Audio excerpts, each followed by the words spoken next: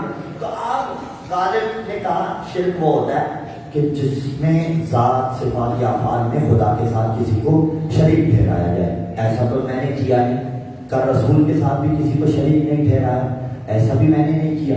تو نے مجھے پھر بھی مشرک کہا. تو اب غالب نے جواب نفسی دیا، کیونکہ غالب کو پتا تھا ملا ہے، اور ملا کا مزاج یہی ہوتا ہے کہ ایسے نہیں مانتا، اسے اس کی زبان میں سمجھانا پڑتا ہے. تو غالب نے اسی انداز سے جواب دیا. اس نے کیا کہا تھا؟ تو مشرک ہے. غالب نے 4 مصرے لکھ کے بات تمام کر دی. غالب نے کہا غالب میں نوش ہوں، کر جنت نہ جا سکوں، حسرت یہی ہے بعد مرگ کچھ کام آ سکوں. ایندھن بنا دے مجھ کو جہنم کا اے خدا، ہر دشمن علی کا کلیجہ جلا سکوں.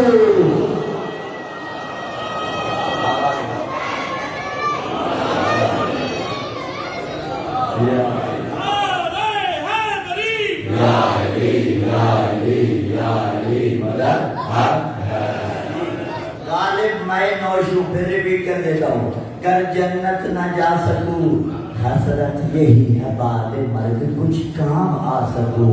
ایندھن بنا دے مجھ کو جہنم کا اے خدا، ہر دشمن علی کا کلیجہ. ہاں، تو یہ غالب نے جواب نقضی دیا، یعنی اس کو خاموش کروانے کے لیے. ورنہ تو ولا والے کا ٹھکانہ جنت ہے نا، اور اس کو ساری کی ساری اسٹرگل اس جنت کے حصول کے لیے نہیں کرنی. آپ کہیں گے کیا ہوا؟ ہاں، ساری کی ساری اسٹرگل جنت کے حصول کے لیے نہیں کرنی، بلکہ جنت کے حصول کے بعد اس میں درجات حاصل کرنے کے لیے کرنی ہے. جیسے دنیا میں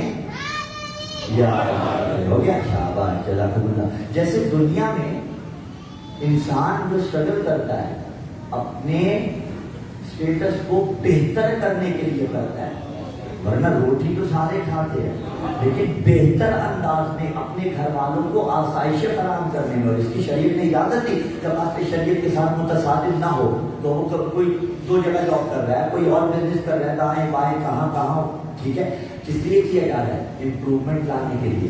یہی جنت میں ہے. حصول تو ہو جائے گا، لیکن اگر کسی کے پاس حصول ہی ممکن نہ ہو، اس سے بڑے خسارے میں کوئی نہیں ہے. اسی کے لیے کہا والعصر ان الانسان لفی خسر الا الذین آمنوا، مگر وہ جو ایمان لائے، یعنی وہ جو ولا والے ہیں. لیکن صرف ولا والے نہیں، وعملوا الصالحات، اور اعمال صالح انجام دیتے رہے. تو بات پہنچ رہی ہے نا؟ اب کا معنی سمجھ میں آیا. پھر وہ جو 2 تمہیدیں میں نے ادھار رکھی ہوئی تھی. عباس عبد صالح ہے، یعنی عبد صالح کس کے ہیں؟ پنجتن کے نوکر. عباس ہے پنجتن کے نوکر. میں آپ کس کے نوکر ہیں؟ پنجتن کے ہیں. اور عباس کے بھی ہیں. وہی جو جملہ آپ پنجابی میں لکھے پھر رہے گھروں کی دیواروں پہ، گاڑیوں کے پیچھے، بائکس کے اوپر کہ میں نوکر غازی، جملہ بالکل درست ہے. میں نوکر عباس کا، میں عباس کا نوکر ہوں. عباس کن کا نوکر ہے؟ عباس ہے پنجتن کا نوکر. تو اب مجھے کسی سے الجھنا نہیں ہے.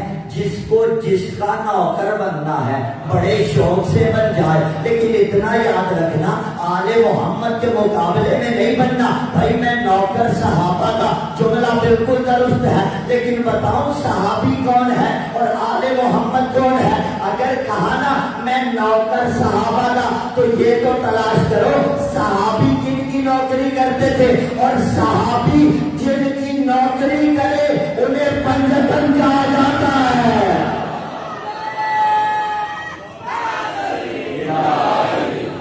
صحابی جن کی نوکری کریں انہیں پنجتن کہا جاتا ہے. ہاں، مالک اور نوکر کبھی برابر نہیں ہوتے. مالک مالک رہتا ہے، نوکر نوکر رہتا ہے. تو عباس ہے عبد صالح. اب پتا چلا وفا ذہن میں ہے نا، جب گلاس بھر جائے، ظرف بھر جائے، ہم اور آپ منزل کمال تک نہیں پہنچتے.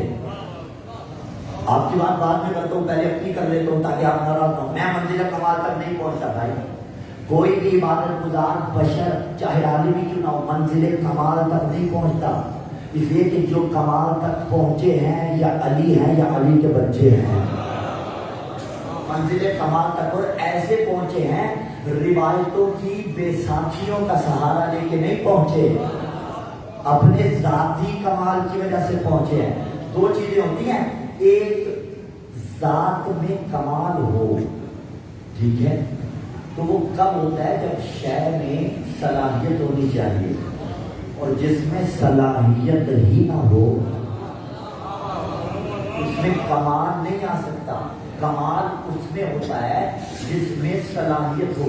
یہ آپ نے ممبر بنایا نا خوبصورت، ٹھیک ہے، اس میں صلاحیت تھی تو یہ کمال تک پہنچا، یعنی اسے ایسا بنایا گیا تھا کہ یہ ممبر بن سکے تو یہ کمال تک پہنچا۔ اگر اس میں صلاحیت ہی نہ ہو، روزہ خانوں کے لیے، منقبت خانوں کے لیے سائڈ پہ میز رکھا جاتا ہے، ٹھیک ہے، اس میز پہ بیٹھ کے روزہ خان یا منقبت خانی کرتے ہیں۔ اگر وہ ایسا ہو کہ میز ہی نہ بن سکتا ہو، بھائی اس کے 4 کونوں میں سے ایک کونا ٹکتا ہی نہ ہو، مثلا زمین پہ لگا رہتا ہو، تو اسے آپ میز بنا سکیں گے؟ جب میز نہیں بنے گا تو کجا کہ وہ ممبر بنے، کیونکہ ذات میں کمال تب ہوگا جب صلاحیت ہوگی۔ علی یا علی کے بچوں میں کمال تھا تبھی تو باکمال بنے، ورنہ کس کس کو اٹھاؤ گے روایت کے سہارے؟ جملے بڑی آہستگی سے بسرے آپ کے سہارے حوالے، لیکن یاد رکھیے گا کس کس کو اٹھاؤ گے روایت کے سہارے؟ تاریخ کے کوڑے میں بہت لوگ بڑے ہیں۔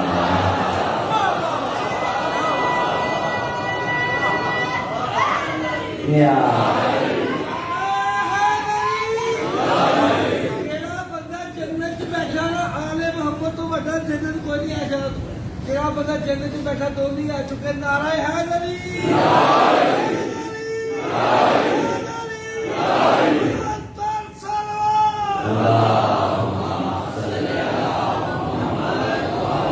یہ بلند تھی تو پھر آہستہ تلاوت فرما لیجیے۔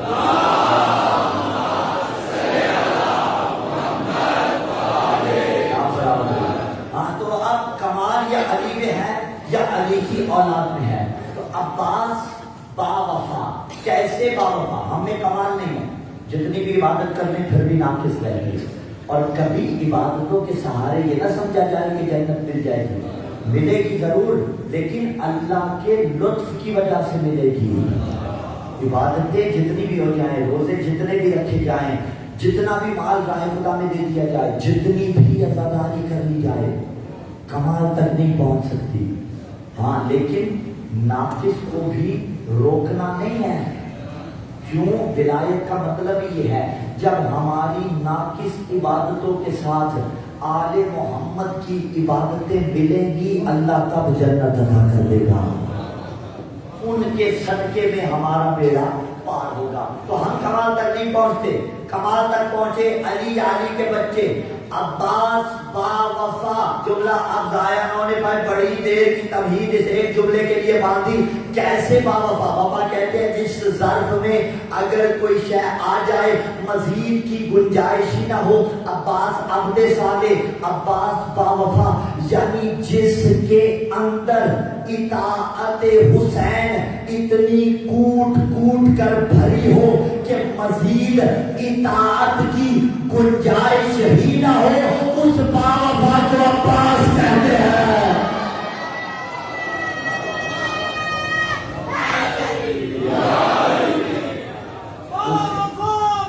آخری بندے کا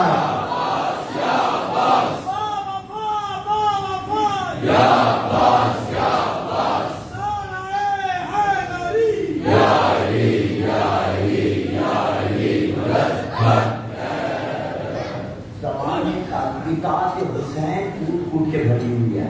میں تمہیں کہتے چلا جاؤں، بعض اوقات جناب عباس کا جو تعارف ہمارے یہاں سے پیش کیا گیا وہ اشتباہ پر مشتمل ہے۔ کیسے مطلب؟ خدا نہ خواستہ آج علی مسجد کے اس اجتماع میں کوئی سید، کوئی غیر سید، علی ولی اللہ پڑھنے والا، خدا نہ خواستہ نقل کفر نواشد، اگر یہ تصور بھی کرے کہ مثلا حسین علیہ السلام کا فلاں فیصلہ درست نہیں تھا، کبھی نہیں، تصور بھی کرے، تو آپ کا استغفار دلالت کر رہا ہے کہ وہ گیا حسینی ہونے کے دائرے سے، جائے گا یا نہیں جائے گا؟ کیوں؟ وقت کا امام حسین ابن علی، علی کا بیٹا، کیسے ممکن ہے عباس کو حسین کے فیصلوں پہ اشکال ہو؟ جو حسین کی جی میں جی ملائے اسے عباس کہتے ہیں۔ اطاعت حسین جس کے اندر راسخ ہو، کیونکہ وقت کا علی تھا عباس اور زمانے کا محمد تھا حسین۔ کبھی علی نے رسول کے فیصلوں پہ اشکال نہیں کیا تھا، تو اس چیز کو سمجھنے کی ضرورت ہے۔ منزل فضائل میں بھی وقت کا علی اتنی خوبصورتی سے اگر آپ نے جملہ سماعت فرمایا تو بخل نہیں ہونا چاہیے۔ میر علی اس کے جملے دے دوں یہیں پہ، کہا عباس علی یوسف کنعان علی ہے۔ بھائی یعقوب کا ایک یوسف تھا، فرمایا یہاں یعقوب علی ہے اور اس کا یوسف عباس ہے۔ عباس سے علی یوسف پہ خدا کروٹ کروٹ درجات مزید بلند کرے۔ میر علی صلی اللہ علیہ وسلم کے کہا عباس سے علی۔ اچھا بچوں کے لیے ایک آخر میں مصرع آئے گا، اس کا معنی یہ، اس مصرے کے اندر ایک لفظ آئے گا، وغا کہتے ہیں میدان جنگ کو، یعنی میدان جنگ کو وغا کہا جاتا ہے۔ کہا عباس علی یوسف کنعان علی ہے، شمشاد قبا پوش گلستان علی ہے، شبیر کا دل روح حسن جان علی ہے، شوکت سے دلاور کی عیاں شان علی ہے، ہاتھ اس کے نہ کیوں کر رہے میدان وغا کا، فرزند زبردست ہے وہ دست خدا کا۔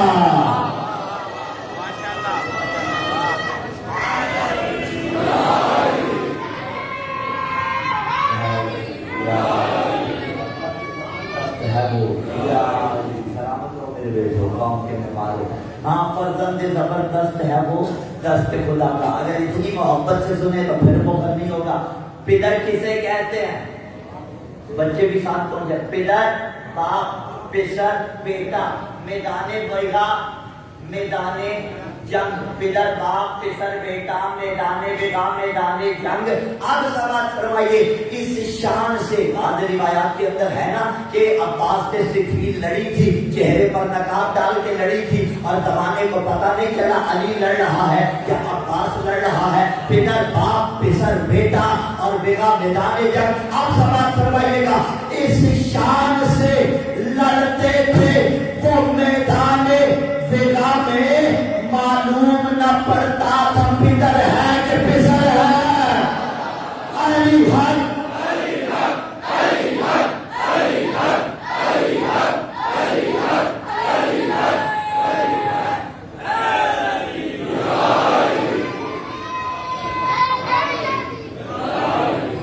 عباس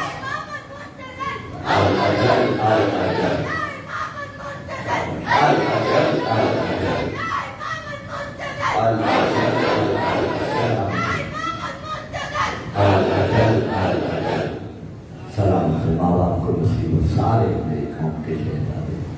عباس بابا کا بھائی کا بابا، اپنے رشتوں میں وفا لے کے آئیے، اپنے پیاروں کے ساتھ وفا کیجیے، دلی طور پر خدا لائیے، تب عباس کی راہ کا ادا ہوگا۔ 4 بیٹے اللہ نے بیوی کو عطا کیے تھے، چاروں حسین کی نصرت میں کربلا میں شہید ہو گئے۔ اسی لیے بیوی ام البنین تھی اور واقع کربلا کے بعد بقی میں آتی تھی، رو رو کے کہتی تھی مدینہ والوں مجھے ام البنین نہ کہنا، اس لیے کہ ام البنین تو ہوتی ہے بیٹا کوئی نہیں گیا، سارے مارے گئے۔ حضرت بقی میں 4 قبور بنا تھی اور ایک بڑی قبر بنا تھی۔ جو چاروں قبریں بنا تھی اس بڑی قبر کے پاؤں والی طرف بنا تھی، اور پھر ان چاروں قبروں کو مخاطب کر کے کہتی تھی، میرے بیٹو عباس میں تمہیں رونے نہیں آئی، میرے بیٹوں میں تمہیں رونے نہیں آئی، میں تو اس مظلوم حسین کو رونے آئی ہوں جس کے لاشے پہ اس کی بہنوں کو بھی رونے نہیں دیا گیا، اس مظلوم کو رونے آئی ہوں۔ حضرت 4 معصوموں کے ساتھ مولا عباس پروان چڑھے، مولا امیر علیہ السلام، حسنین علیہ السلام، حسن حسین علیہ السلام، اور چوتھے مولا سید سجاد علیہ السلام۔ جو 4 اماموں کے ساتھ پروان چڑھ رہا ہو کتنا اطاعت گزار ہوگا، جسے مولا امیر نے کہا بیٹے جب روز عاشور ہوگا تیری وجہ سے میری آنکھیں ٹھنڈی ہوں گی، بس ایسا کرنا پانی نہ پینا۔ اور میں یہاں جو کا کہتا ہوں منظر عقیدت پہ، حضرات پانی کی خوشبو ہوتی ہے یا نہیں ہوتی؟ مولا عباس نے فرات پہ قبضہ کیا تھا یا نہیں کیا تھا؟ دل یہی کہتا ہے کہ جو فرات پہ قبضہ کر کے پانی کا ذائقہ بھی حلق میں محسوس نہ کرے اسے عباس کہتے ہیں۔ اجرکم اللہ، جسے اتنا نفس پہ قابو ہو اسے عباس کہتے ہیں۔ جب میرے مولا آگے کوفہ میں رہنا شروع کیا، دارالخلافہ کوفہ کو قرار دیا، بہنوں کا مان تھا نا عباس، اپنے بچوں کو بھیجا، حسنین کو کہا جاؤ بہنوں کو لے کے آؤ، عباس کو بھی بھیجا، کہا بھیا کے ساتھ جاؤ، حسنین قافلے کے دائیں بائیں رہنا، عباس کبھی گھوڑا دوڑا کے آگے جانا، کبھی گھوڑا دوڑا کے پیچھے آنا، جو سامنے سے آ رہا ہو اسے کہنا رستہ چھوڑو، علی کی بیٹیاں آ رہی ہیں، جو پیچھے سے جانا چاہتا ہو اس رستے پہ اسے کہنا اس رستے پہ نہ جا، بطول شادیاں گزر کے گئی ہیں۔ میں کہوں گا مولا آج اتنا برداشت نہیں، کوئی اس رستے پہ چلے جہاں علی زادیوں نے چلنا تھا، اللہ جانے کیسے برداشت کیا ہوگا۔ کبھی اس بازار، اجرکم اللہ، کبھی اس بازار، کبھی شرابی کا دربار، آ گئی 10 محرم۔ بچوں کی عادت ہے زدارو، بچوں سے مائیں کہہ دینا گھر میں فلاں شے نہیں ہے، وہ تھوڑی تھوڑی دیر بعد پھر پوچھیں گے اماں کوشش کرو شاید مل جائے، اماں کہیں تلاش کرو شاید مل جائے۔ عزادارو 3 دن سے پانی بند تھا، لیکن ایک ایسا خیمہ جہاں مشکیزیں رکھے ہوئے تھے، عباس علیہ السلام اس خیمے میں داخل ہوئے، منظر کیا دیکھا، دیکھیے گا میری طرف، بلا تشبیہ باز بچے مشکیزہ اٹھائے شکم پہ لگا رہے تھے، بعض بچے مشکیزہ اٹھائے لبوں کے پاس لے جا رہے تھے، شاید پانی کی بوند مل جائے۔ آپ سے سن کے برداشت نہیں ہوا، عباس نے منظر آنکھوں سے دیکھا تھا، جب دیکھا نا مولا سے رہا نہیں گیا، باہر نکلے ہیں، کیا دیکھتے ہیں 4 سالہ سکینہ ہاتھ میں مشکیزہ اٹھائے، کہہ رہی ہے چچا اصغر کے لیے پانی کی سبیل کریں۔ اجرکم اللہ، اجرکم اللہ، زدارو جناب عباس تیار ہوئے ہیں، آئے ہیں نہر القبا پہ، قبضہ مولا عباس نے کر لیا، واپس جا رہے ہیں مشکیزے کو بھر کے، اور زدارو ایک جملہ کہوں، دایاں شانہ قلم ہوا، بایاں شانہ قلم ہوا، سر پہ گرد لگا، مشکیزے میں تیر لگا، لیکن میں مصائب اس انداز میں پڑھتا ہوں، یہ صرف دائیں شانہ قلم نہیں ہوا تھا، بلکہ دائیں شانے کے قلم ہونے کے ساتھ، دل دکھے تو معاف کیجیے گا، دائیں شانے کے، اللہ آپ کو مقام کفِ عباس دکھائے، دائیں شانے کے قلم ہونے کے بعد زینب کا متنا آدھا اتر گیا۔ اجرکم اللہ، کرتے آئیے گا تیاری، اللہ نواز پر ہم فرمائے، بائیں کاندھے کے قطع ہونے کے بعد زینب کا متنا چھن گیا، یہ جو مشکیزے پہ تیر لگا، صرف مشکیزے پہ تیر نہیں، اصغر کے سوکھے گلے پہ لگا، سکینہ کے ارمانوں پہ لگا، یہ جو سر میں گرد لگا صرف سر میں نہیں، حسین کی تدبیریں چکنا چور ہو گئی۔ اجرکم اللہ، اجرکم اللہ۔ یہ جو عباس دین سے زمین پہ آ رہے ہیں، یہ جو علم زخمی ہو رہا ہے، یہ علم زخمی نہیں ہو رہا، یہ گویا خیموں پہ آگ لگ رہی ہے، اس لیے کہ بہنوں کا مان جا رہا ہے، حسین کا زور کمر جا رہا ہے۔ عزاداروں، ایک بزرگ عالم کے جملے ہیں، وہ جب بھی زری عباس پہ جاتے تھے زیارت کے لیے، دو طرح سے سلام کرتے تھے، کہتے تھے السلام علیکہ یا شباب الحسین، حسین کی جوانی میرا سلام۔ دوسرا سلام اس سے زیادہ درد بھرا، اور کہتے تھے السلام علیکہ یا حجاب زینب، اور زینب کی چادر میرا سلام۔ اجرکم اللہ، اللہ شاد و آباد رکھے۔ دو تین منازل اور بڑھاؤں گا بس، اگلے سال قسمت یا نصیب کون جیے اور کون چلا جائے۔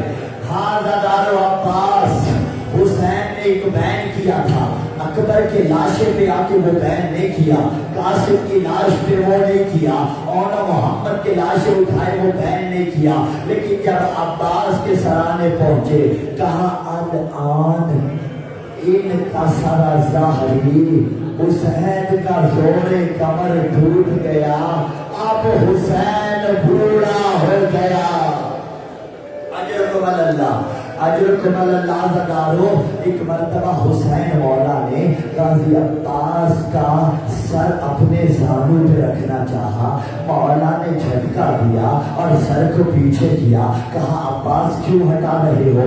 کہا مولا و آقا ابھی میں گرا ہوں، آپ سر لینے کے لیے آئے ہیں، کچھ دیر بعد جب آپ گریں گے ارے کوئی نہ آئے گا، عجب نہیں پہلو سے صدا آئی عباس سر رکھ، میں ٹوٹی ہوئی پسلیوں والی، ارے بکی چھوڑ کے آ گئی۔ عزادارو، جو بھی گھڑ سوار سے زمین پہ آتا تھا بازوؤں کے سہارے آتا تھا، کرو انصاف، جس کے بازو نہ رہے ہو اللہ جانے کیسے زمین پہ آیا ہوگا۔ آخری جملے عزادارو، اسی لیے جب عباس زمین پہ آئے لاشا سلامت نہ رہا۔ عزادارو، 1212 ہجری، علامہ بحر العلوم کا زمانہ، جو عباس کے زائر بیٹھے ہیں، یہ جو اوپر والی زری ہے جسے آپ چومتے ہیں، اس زری کو اتصال کیا گیا ہے قبر کے ساتھ، قبر نیچے سرداب میں ہے، عباس کی اصل قبر سرداب میں ہے، اور 1212 میں علامہ بحر العلوم کے زمانے میں جناب عباس کی قبر کی سرداب میں اترنا تھا، قبلہ نے ایک مستری کو ساتھ لیا، جب سرداب میں اترے ایک مرتبہ مستری ایک نگاہ قبر پہ ڈالتا ہے، ایک نگاہ علامہ کے چہرے پہ، پھر قبر کو دیکھتا ہے، پھر علامہ کے چہرے کو، کہا قبلہ غلط روایت پڑھتے تھے آپ کہ عباس اتنا بلند قامت تھا، جب گھوڑے کی زیر پہ بیٹھا عباس کے گھٹنے گھوڑے کے کانوں تک جاتے تھے، حق بنتا قبلہ جواب دے تھے، جواب دے دیا، منہ پھیر کے رونے لگے۔ اس نے پھر پوچھا کہ بلا جواب دیجیے، کہا روایت غلط نہیں، روایت درست ہے، عباس اتنے بلند قامت تھے، جب گھوڑے پہ بیٹھتے عباس کے گھٹنے گھوڑے کے زانوں تک جاتے تھے، کانوں تک جاتے تھے، لیکن جب عباس زیر سے زمین پہ آیا باقی ٹکڑوں میں تقسیم ہو گیا، اور جتنا بچ گیا تھا سجاد نے چن چن کے دفن کیا، اسی لیے تو چھوٹی قبر۔